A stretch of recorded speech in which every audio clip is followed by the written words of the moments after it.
Welcome to another episode of Stoppage Time. I'm your host, Carmine Bianco of WagerTalk.com. We're going to be discussing 4 games today, 3 of them in the EPL, 1 in Italy Serie A, all happening this weekend. I'll have some promo codes up for you guys to get some of the daily soccer packages this weekend from Nick Borrman of Sports Memo, Paulie Laguretos of WagerTalk, and myself. I'll bring both guys in now. Guys, how you doing? Great. Doing great, man. Glad to be here. Yes. Yeah. Again, congrats on how's that new fatherhood treating you? It's great. So far, I'm getting a lot of extra hours of handicapping at 3 a.m. as the little guy likes to cry and not quite go to sleep yet. So it might be delirious handicapping, but it's more handicapping time, that's for sure. Yeah. What you're going to have to do, I forgot to mention this to you before or whatever, but send me an email later with your address if you don't mind, and I'll tell you why. Okay. One of my good friends owns two soccer stores, apparel stores, one in Toronto, one north of Toronto, in the Italian community of Woodbridge. And it's called Evangelista Sports. They have a lot of these. It's a franchise store across Canada, but he has his Toronto store. I was in there a couple of weeks ago, and he has a lot of newborns soccer wear. So Nice. I That'd be want to get some out to you. So and I'll mix in a few different teams, but a bunch of it's going to be Juventus, of course, I figure. stuff. But I'll get some EPL ones out to you as well too. Don't worry, and some Barcelona, Real Madrid, and we'll just see. We'll let the kid make his own decision on which one he wants to wear. That's How's right. that?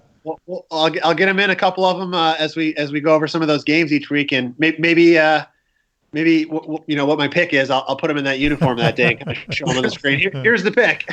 That's awesome. That's awesome. Nice. All right.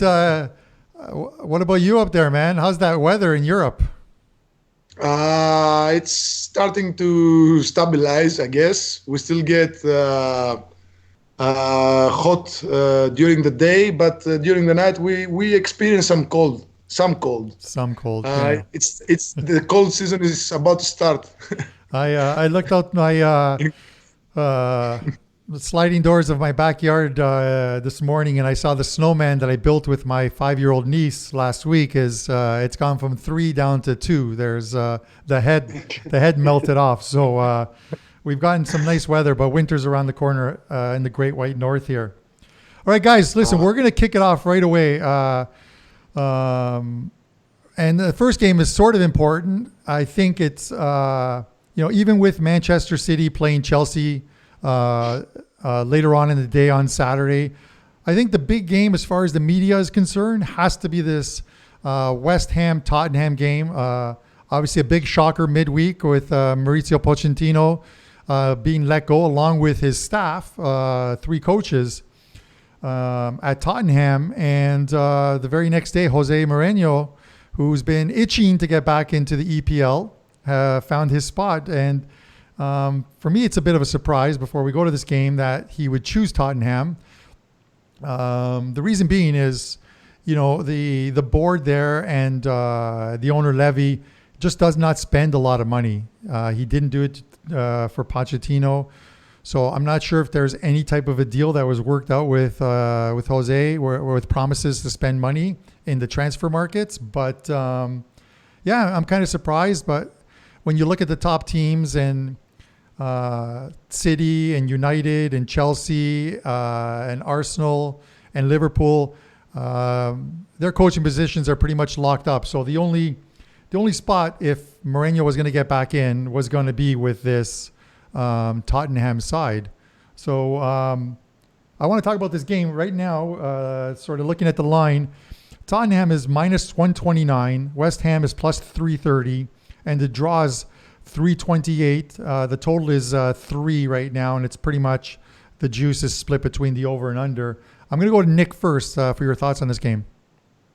Well, 2 days ago, it was Tottenham was minus 105. So we see kind of how the markets have moved now with the managerial change that's going on there. what do we got? Four days for Mourinho to go in there and see what kind of impact he can make before taking the sidelines on that first game. Might be a little tough, but we've talked about it before. I mean, anytime you have a managerial change like this, at any point in the season, but usually you see it because the team is struggling or there's turmoil with players or whatnot. There always seems to be a little bit of at least an immediate boost to that side.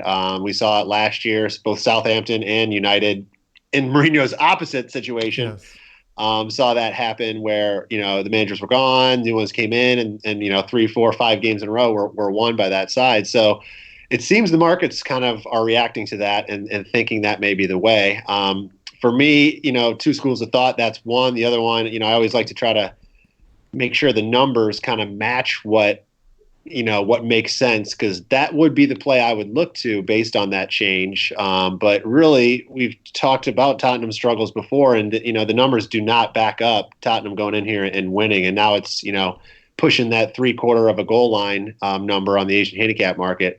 I'm not so sure the numbers will agree here. So I'm kind of torn on the side. I mean, Tottenham, they only have 3 wins on the year, so they've been struggling. Whether you want to blame that on Pochettino or you blame it on the players, they really haven't had the results this year. They've had some ugly ones all year. On the road, they haven't won a game.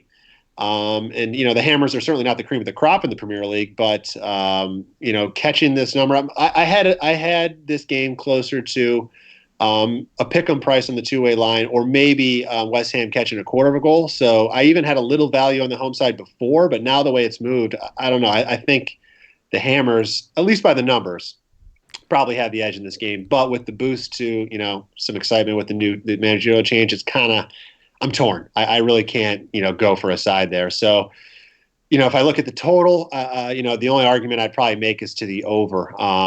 If it was at 2.75, 2.5, I would definitely take the over. On 3, I think it's a fair number to be set at. But if I was going to go either way, I would say the over. Probably a slight lean there for me. And really, I'm struggling with the side, guys. I don't know what you're seeing, but I'm really struggling to get there either way with the side. Yeah, and before I send this to Paulie for his thoughts, these are two teams that have massively struggled early on in the season. And, at this point, Tottenham, the Spurs, they sit 11 points out of a top 4 spot, and they're perennial top 4 team year in, year out, get into the Champions League and such. And another sort of tricky thing before I send this to Pavlos for his opinion is each and every, I always say, before a Champions League match day, the weekend before, teams playing in Champions League struggle. And it's not that they play bad. It's that lineup changes. Some players are rested. They don't play the full 60. Maybe their thoughts are on the game. And that's why I chose the 4 games that I did that we're going to discuss, because Tottenham have to think about their Champions League game in midweek. So it's interesting in that sense. So we have to see where Jose goes with this. I'm pretty sure they brought him in to win a trophy. They're not going to. I don't want to piss off any Spurs fans, but they're not going to win the Champions League. They're not going to win the league. It's left to, if they're still in it, I believe the League Cup and the Carabao Cup. So it's those ones there. But Paulie, what are your thoughts? If you asked me 2 days ago, I would say that I would definitely go with West Ham on this one, because my reason is the following. Whenever teams struggle before international breaks, and West Ham did struggle a lot, they were winless in 7 matches before the break. Teams in such a position, they tend to perform much better after the international break. And as well as teams that are doing well, really good before the international break, the international break tends to ruin their rhythm. So when I saw that West Ham were on such a winless streak, I just immediately marked this as a home win, a West Ham home win for me. But then I heard that Tottenham just sacked their manager and hired Mourinho instead, and that really that pretty much destroyed my pick, because I really don't know what to do now. Mourinho is a very special. He's truly the special one, and he will try to do anything to win in his debut, even if it's with half a zero or 0-1, anything. I think that if you asked me 2 days ago, I'd say that it's a home win and an over. Now I think it's an away win and an under.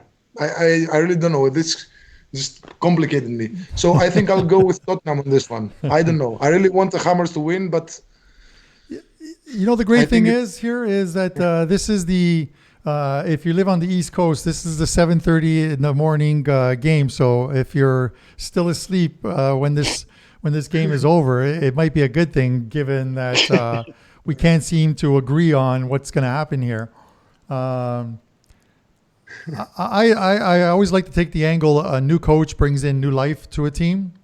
yes, We see it all the time in the EPL, year in and year out. I'm not really sure what it's going to do here. The quality is there. The team has a lot of quality throughout the 11.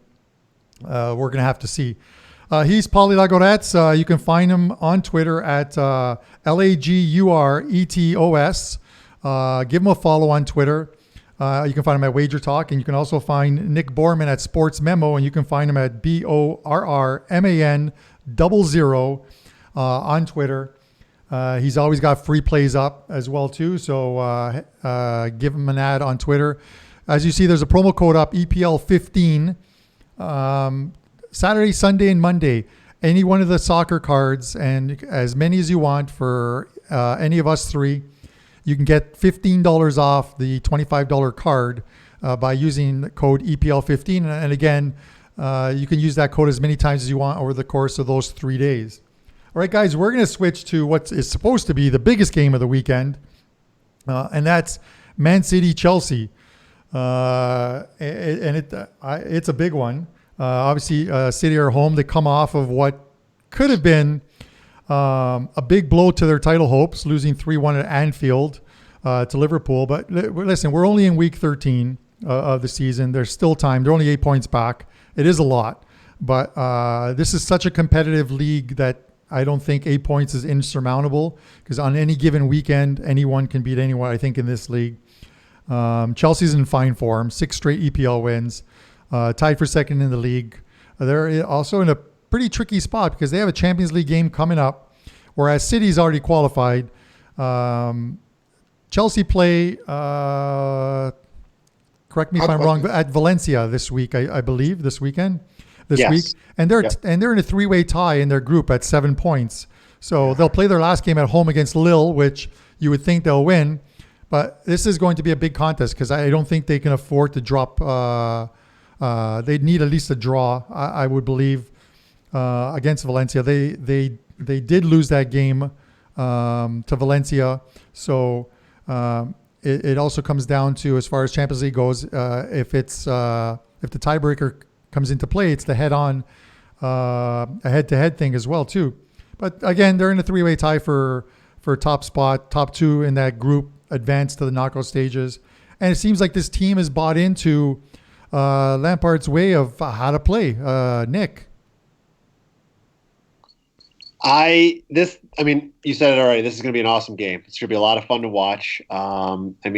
City at home, you definitely got to give the edge to. The fact that the line right now is 1.25, I think that's a little high. I'm not sure. Chelsea, you mentioned it. They've 6 straight EPL wins. They're playing, really, really well at the moment. They started the year very, very slowly, but they have really turned it on nicely and had good momentum. Pavlos, you mentioned, going into the break with momentum maybe isn't the best thing. So, of course, they're going to hope it's going to come out of the break with that same momentum. But based on that, I like the fact that Chelsea's getting that extra, we'll call it the hook, at that quarter goal line, because I think if City wins at home, which they have a good advantage to do so, I'm not really seeing it coming by more than a goal. The other thing is that City just so far this year just hasn't quite been the same defensive side that we saw last year. Last year they had 23 goals conceded in the entire year, 38 matches, and this year they have conceded 13 goals already in 12 matches. Granted, 3 of those did come in their last game against Liverpool, but still they have losses to the Wolves and Norwich already, which shows some of their vulnerability this year. the other argument there is, with the defensive struggles and with both of these sides really clicking offensively, you can look to the over. 3.25 is the number right now. The City is 8-4 on the over against that number so far this year, and 10 of their 12 have reached at least 3 goals, which is important when you're talking about a quarter goal line. So really for me, I like this game to be close. I think it's going to be close. I can't see a blowout coming either way. I'd be very surprised if it did. And honestly, I see this as being like a 3-2, maybe a 2-2. It's going to be a close game. They're probably each going to get a couple in. There's no way Chelsea is playing good defensively. I just don't see them keeping City at bay at home, the entire 90 minutes. So I like Chelsea and the over here. It's hard to say I like one more than the other, but I think it's going to be close, and I think we're going to see plenty of goals here. All right, the man in Europe. Your thoughts? I think we seem to have lost Polly there. He seems to have frozen up. We'll wait for him to come back. Hopefully he comes back soon. But to add to what you said, about that total is, I thought at first we would see a total where it's like 3 with a lot of juice, like maybe 120, 125 or so. Did we get him back? Oh, there he is. Are you? You're back. Is everything okay? You seem to have frozen up, but it's okay. We got you back. We're just talking about the total in the City game. I was surprised to see the 3.5. I was kind of hoping just to see a 3 on there, but that's not going to happen. I don't see it dropping down. In all likelihood, it could go to a flat 3.5 and not 3.25. What are your thoughts on the game, Paulie? It's going to have a lot of goals. Yes, I don't know who's going to score them. I think Chelsea will score at least once because Manchester City do not keep clean sheets easily, at least lately. Don't forget that Chelsea just had a massive 4-4 draw at home against Ajax in their previous match. So they're also fighting for a spot at the next stage of the Champions League. So if Manchester City score a couple of early goals, I don't think Chelsea will, just fight hard to come back because they have a much more crucial match coming in the Champions League a few days later. So I don't think they might not hold on to the spread. I don't know, but I just marked this match as an over 3 goals. 3/4, what is it? Yeah, 3.25 right now. Yeah, 3.25. Yes. I'm just gonna go that. All right, guys. Before we move on to the next game, I put a promo code up there on the screen right now. It says it's for the CFL. It's a different kind of football. We're talking our kind of football, but if we're talking, this is Canadian football. And Don Buster of Buster Sports has been on an unbelievable. He had an unbelievable CFL season. He's 19-5 lifetime with 5% plays. He just had one in the semifinals of the CFL playoffs with Winnipeg. They were a dog and they won outright, I believe. They did win outright. He's got one up for the finals, which is on Sunday. I believe the game is at 6:00. 5% play. I've created a promo code CFL20. If you head over to WagerTalk and purchase his 5% play, use that CFL20, and you're going to get $20 off his 5% play. This game goes, like I said, at 6:00. So for all you guys that are home, by that point, soccer is done. The 1:00 NFL games are done. The 4:00 games are well on their way to halftime.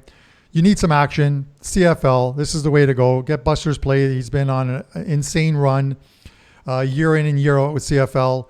I'll be playing this game. I think you guys should be as well. All right, guys. Crystal Palace, Liverpool. Palace were on a decent run, 2 wins and a draw, but then they ran into an albatross, or just an unbelievable tough schedule.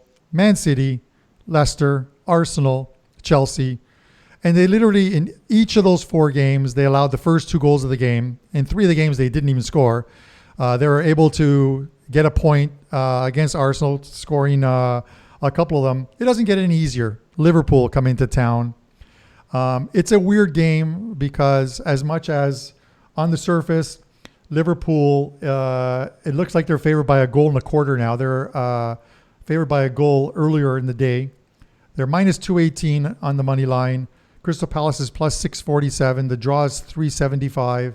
And the over-under is a 2.75 over-under. Here's the weird thing is Liverpool's got a big game at home at Anfield against Napoli. And although Liverpool and Napoli should both be advancing to the knockout stages, you want to finish first in the group. And the winner of that game is literally going to finish first in the group as far as I'm concerned, given who they play on match day 6. So it's a big game. You never know with Jurgen Klopp what he's going to do as far as the lineup is. They've got that fantastic three-pronged attack of Salah, Mane, Firmino. Do they all play? I'm not sure.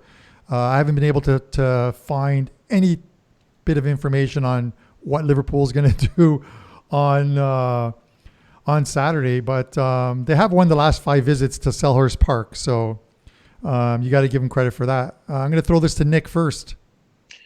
Yeah, you're right. I mean, this game is going to be tough because you have Liverpool, their minds looking forward. The 1.25 goal line sucks for all intents and purposes. That full -1 goal would be much better. But we're not going to see that. I don't think. Like you said, we saw it a little bit earlier. It was teetering back and forth the last couple days. You might be able. You can certainly go get it if you're willing to pay probably 140, -140, -145. And if you can, or if it does come back a little bit, I would say Liverpool probably, regardless, if they make a couple rotations here, would still win this game. But I'm just not sure they're going to come in here and steamroll. Palace is one of those teams, that usually hang on and play teams pretty close all the way through and really don't lose by too many. Of course, as you mentioned, Carm, that they went into the break with a really tough schedule. And of course, they're coming out with it here. They lost 3 of those games by 2 goals. But generally, they're not a team that you want to lay more than a goal to. But Liverpool, it's hard for me to make any arguments against them not winning this game. I'm just not so sure about the number. If ones are out there, or if it comes down a little bit, I would say jump all over those ones. The total, I think, is tough too. I mean, you're talking, either probably a 2-1 type of a game. Maybe 2-0 if Liverpool does keep Palace off it, but I'm struggling there I'm not seeing a lot of value on that 2.25 goal line there on the total either. So I like Liverpool to win, but I would kind of be hesitant right now at that 1.25 goal and just wait to see if ones come out, and then at that point go ahead and take it. Yeah, and Liverpool just sort of continue on with I think your thought there is, Liverpool play very well defensively. They're a tough team to break down, and Crystal Palace hasn't really done that. They stay in games like you mentioned, but 2 goals in their last 4 games, and both of them came against a sort of a suspect Arsenal backline. I think this is the same Crystal Palace, who I think it took them 7 or 8 weeks last season at the start of the season to get a goal.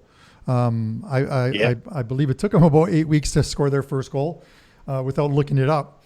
But Paulie, any chance that Crystal Palace can spark a surprise here? There's always such a chance, especially in Premier League soccer. But the thing that caught my eye is the fact that Crystal Palace have had under 2.5 goals in all their home matches this season. Yes, that's correct, including a cup match. That's 7 matches. So 7 matches at home had under 2.5 goals. Let's keep that in mind, and let's look at Liverpool. Liverpool, they are pretty good defensively, but they have actually not kept a single clean sheet in their last 9 matches in competitions. That's 5 Premier League matches and 3 Champions League matches and a cup match. So while they do play great defense, I myself still wonder how they keep conceding goals. I'm not sure they'll concede against Crystal Palace this weekend. But I really like the under on this one. It's under 2 3/4. Yes. Yeah. Maybe under 3. Maybe it's a bit lower odds, the under 3 goals, but I definitely see that happening. The under 3 goals. Yeah, I like it. Yeah, and if you like the idea of them not conceding a goal, you can either take no on the both teams to score, which is minus 106, and you can take Liverpool to win and to win with a clean sheet, and you're going to get plus 140 on your money if you believe Liverpool will win. And that takes the whole goal line thing out of there. You don't have to worry about them having to score 2 goals. A 1-0 win gets you the plus 140 on your money. All right, we're going to head to the final game, and we're going to discuss this team right here, unfortunately. And it's, I think it's an extremely trappy, difficult spot here for Juve. Atalanta, Juventus. The current line on this game is Juventus is plus 140. Atalanta's plus 198. The draw is plus 260 in this. I think it's it's an especially tricky game for Juve. They're top of the league, albeit by a point over Inter, who are playing extremely well as well too. And Atalanta's been a thorn in Juve's side. They drew both games last year, but knocked Juventus out of the Italian Cup, one that they had won, I think, 6 or 7 years in a row. And they beat them convincingly 3-0 at home. It was quite a game to watch. It wasn't a 2-leg affair. It was just a one game there. And the man that we still don't know about, but I believe he's going to play, which is Duvan Zapata. Every time I watch this guy play against Juventus, he's such a presence in that box, in that 15-yard box. It's tough. Juve have we talked about the whole Champions League angle. Atalanta is in Champions League, but they're actually out of Champions League because they just haven't been able to do anything. So they've got a couple games left. Juve have a big game. They've already advanced to the knockout stages, but if they want to finish first, they cannot afford to lose this week against Atletico Madrid. Atletico is always a tough out for anyone to play against. So it's going to be interesting to see what Sarri does with his lineup, much like what Klopp does with Liverpool. So I'm not really sure. I wouldn't feel too confident laying even a quarter of a goal here in this game, because I just think that when teams play a Liverpool, Real Madrid or Barcelona, a Juve, it's like their championship game. They want to beat the teams who are supposed to be the best in the league. So I'm going to throw this to you, Nick, first on your thoughts here. Yeah, I think you're right on the money. I mean, first of all, you already mentioned Zapata. I think before you do anything in this game, we talked before coming on the show today, but Zapata is such a crucial part of what Atalanta does and has been a thorn, like you said, in Juve's side over the years. Until he's confirmed one way or the other, we have a little bit of edge that maybe he'll be playing this week, but nothing's really confirmed yet. And I wonder if and when that is confirmed before the game, if this line stays where it's at, or if it actually maybe moves to a more of a pick'em on the 2-way line here. But I'm hesitant to really do anything until I know what he's doing. But even if he doesn't play, even without him, I agree with you. I don't like laying the quarter of a goal. I don't like laying anything with Juventus here on the road. Like you said, they got a lot on their minds with the Champions League coming up. They really have been not a dominant Juve side this year. They continue to win, obviously. I think they have Champions League and Serie A that they've only won by more than 1 goal. So there's only been 2 games they've won by more than 1 goal. Every other game has been 1-goal wins. In their last 4, I mean, they seem to be right there all the way to the end of the game, and then they somehow score late, right? It's always late in that second half. 2 of their last 4, they scored in stoppage time to win the game. So eventually that luck, if they kind of keep pressing their luck late in the games like that, has got to run out. And Atalanta, like you said, Juve coming to town, they're going to be up on their game. They're going to want to win for their fans. They just drew against City at home in the Champions League, which was obviously not an easy task to do. So I don't like this game too much. I'm kind of going to be a cop out in this one.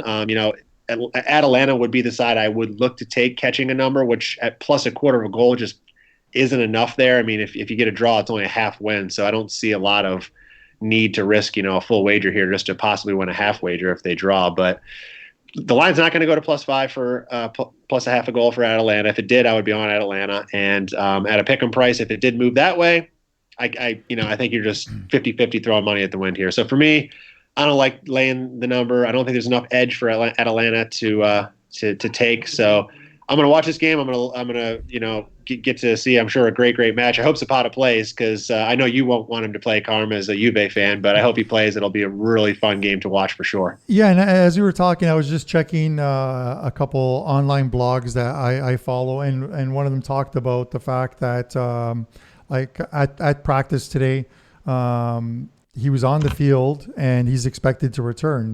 He suffered that thigh injury, in a friendly against Chile, but he was in full practice today. So there's a good chance we see all of him or some of him, whether it's he starts or whether he comes on in the second half. Paulie. Nick said he mentioned a very good statistic. I'm just gonna repeat it so the viewers just put it really good in their minds. Juventus have won 10 times, 10 league matches out of their 12 possible this season, and all 10 wins have come with a one goal margin, 10 or 9. I might be mistaken on this one, but they don't win easily. They are really struggling to win. They have to score late goals, and I'm with Nick on this one. Their luck is going to run out at some point. So, Atalanta, they have their best player, Duvan Zapata, is not by far the best player. They have a couple of more good players like Gomez and Ilicic and Muriel. If he doesn't play, I'm gonna get some prop bets on this match. If Zapata doesn't play, I'm gonna pick Ilicic or Ilicic. I don't know. I think it's Ilicic. Yeah. Ilicic and Muriel to score. Those are the next best options for Atalanta. So if they do score, if Atalanta scores, it's probably gonna be one of these two guys, Ilicic or Muriel. So if Zapata does play, then Juventus will be in for a rough ride, because he's the focal point of Atalanta's attack, and he's pretty much gonna he's gonna keep the Juventus backline really busy. Now I don't really like the spread either, but I like the under on this one, because both teams they have crucial Champions League matches coming up in a few days, and Atalanta, I just saw the standings on their group. They might be last with just 1 point, but Manchester City are first with 10 points, and the other two teams have 5 points each. So the two top teams from each group, they advance to the next stage. So I think that the top place is captured by Manchester City. So the second place, 3 teams are going to fight for it. So if Atalanta win their their 2 remaining matches, they'll go to 7 points. So it's more than doable to chase the second spot of that group, or even the third spot that leads to the Europa League. So I think that both teams, even though Atalanta are a very offensive team and Juventus are a more defensive team, I think we'll see a few goals on this one, whether or not Zapata plays. So I think that the under it's 2 and 3.5 goals. Two and three quarters. Yeah. 2 and 3/4. Yeah, that's gonna be my. I think that's gonna be my play on this one. Okay, he's Paulie Laguretos. Again, you can find him at WagerTalk and on Twitter at Laguretos, Laguretos. Give him a follow. Nick Borrman, Sports Memo, who he just had a fantastic. Actually, both you guys had fantastic Euro 2020 qualifying sessions. A ton of winners. Follow Nick on Twitter, Borrman, Borrman 00. Give him a follow. They've always got some free plays out. Get any of their plays this weekend using code EPL15, along with my plays as well too. This is good for Saturday, Sunday, or Monday. Use the code as many times as you want. Get $15 off package that's regularly $25. Guys, really want to thank you guys for coming on. We are going to probably record later next week and We're going to do a match day 6 of Champions League. I know this week is match day 5.